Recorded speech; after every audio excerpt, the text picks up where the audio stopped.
Ibn Battuta, whose full name was Abu Abdullah Muhammad ibn Abdullah al-Lawati al-Tanji ibn Battuta, was one of the greatest travelers and explorers of the medieval world. Born in 1304 in Tangier, Morocco, Ibn Battuta's journeys took him across nearly all of the Islamic world and beyond, covering an estimated 75,000 miles, more than any other explorer until the age of steam power in the 19th century. His travels lasted for around 30 years, during which he visited the equivalent of 44 modern-day countries, meeting with rulers, scholars, and everyday people, and recording his experiences in a detailed travelogue known as the Rihla, or Journey. Early life and education. Ibn Battuta was born into a family of Islamic legal scholars in Tangier, a city on the northern coast of Morocco. From an early age, he showed a keen interest in Islamic studies and jurisprudence, which was typical for someone from his background. He received a traditional education in Islamic law, Quranic studies, and hadith, sayings of Prophet Muhammad, under the guidance of prominent scholars in Tangier. His family hoped he would follow in their footsteps and become a qadi, judge, a respected position in Islamic society. The beginning of his journey. In 1325, at the age of 21, Ibn Battuta left his home in Tangier on a pilgrimage, Hajj, to Mecca, as was customary for devout Muslims. Little did he know that this journey would be the start of an extraordinary adventure that would span 3 decades. His initial motivation was to fulfill his religious duty and study under renowned scholars in the Islamic world. However, Ibn Battuta's travels would soon take him far beyond the usual pilgrimage route. Travels in the Islamic world. From Mecca, Ibn Battuta ventured into the heart of the Islamic world, traveling through Egypt, Syria, and Iraq. He studied in the great centers of Islamic learning such as Cairo and Damascus, where he gained knowledge in Islamic law and jurisprudence from eminent scholars of the time. These cities were not just centers of learning but also bustling cultural and commercial hubs where people from various backgrounds converged. During his travels in the Middle East, Ibn Battuta's thirst for knowledge and adventure led him to explore regions that were relatively unknown to many in the Islamic world at the time. He visited places like Anatolia, modern-day Turkey, where he marveled at the architectural achievements of the Seljuk Turks. His descriptions of cities and their inhabitants provide valuable insights into the social and economic life of the medieval Islamic world. Journey to Central Asia and India. One of the most significant phases of Ibn Battuta's travels was his journey to Central Asia and the Indian subcontinent. In 1330, he crossed the vast and often perilous terrain of Persia, modern-day Iran, and Afghanistan, regions that were known for their rich cultural heritage and strategic importance along the Silk Road. His accounts of these regions shed light on the diverse cultures and landscapes he encountered. Arriving in Delhi, the capital of the Delhi Sultanate in India, Ibn Battuta was received with great respect by the ruler, Muhammad bin Tughlaq. He was appointed as a qadi, judge, in Delhi, which allowed him to gain insights into the political and administrative workings of the Sultanate. During his stay in India, Ibn Battuta travelled extensively, visiting cities like Jaunpur, Bengal, and the Malabar coast, where he observed local customs and traditions.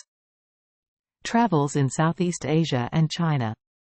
Ibn Battuta's wanderlust did not confine him to the boundaries of the Islamic world. In 1345, he embarked on a sea voyage from the Malabar coast to Southeast Asia. He visited the islands of Sumatra and Java, where he documented the cultural practices of the indigenous peoples and the trading activities that flourished in these maritime regions. His descriptions of the royal courts and bustling port cities provide valuable insights into the socio-economic dynamics of Southeast Asia during that period. Continuing his maritime journey, Ibn Battuta sailed to China, arriving at the port city of Quanzhou. China, under the Yuan dynasty, was a vibrant and cosmopolitan empire, and Ibn Battuta's observations of Chinese society, customs, and governance are among the earliest recorded by a Muslim traveler. His interactions with local scholars and officials enriched his understanding of Chinese culture and civilization. Return to the Islamic world and further travels. After spending several years in Southeast Asia and China, Ibn Battuta embarked on his journey back to the Islamic world. He traveled through the islands of the Indian Ocean, visiting the Maldives, Sri Lanka, and the Swahili coast of East Africa.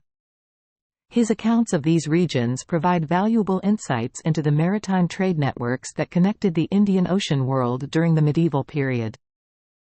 Upon his return to the Middle East, Ibn Battuta undertook a pilgrimage to Mecca for the second time, fulfilling his religious obligation once again.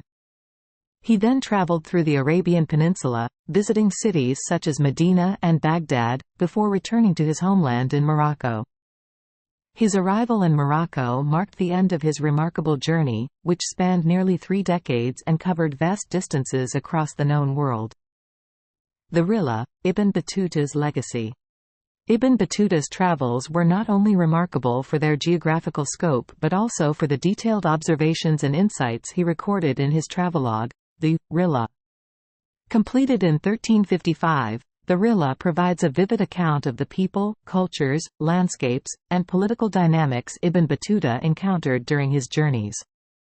Written in classical Arabic, the Rihla became one of the most important travel narratives of the medieval period and a valuable source for historians studying the Islamic world and beyond.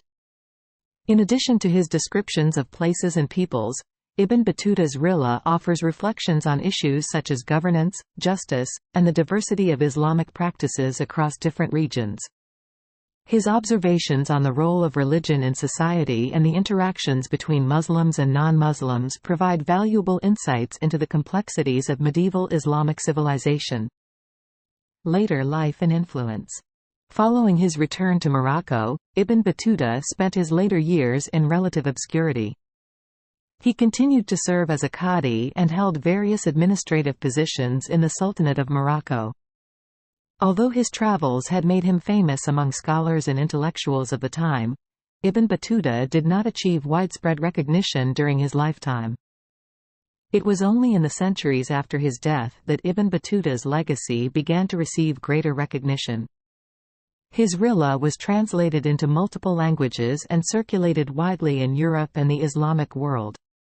European explorers and scholars drew inspiration from Ibn Battuta's travels, which provided valuable geographical and cultural knowledge about regions previously unknown to many in Europe. Conclusion. Ibn Battuta's life and travels exemplify the spirit of exploration and curiosity that characterized the medieval world. His journey across the Islamic world, Africa, Europe, and Asia expanded the horizons of geographical knowledge and cultural understanding during a time of great change and transformation. Through his Rihla, Ibn Battuta left behind a legacy that continues to inspire scholars, travelers, and enthusiasts of world history to this day. His adventures remind us of the boundless possibilities of human exploration and the enduring value of cross-cultural exchange. Ibn Battuta remains a symbol of curiosity, resilience, and the enduring quest for knowledge across boundaries.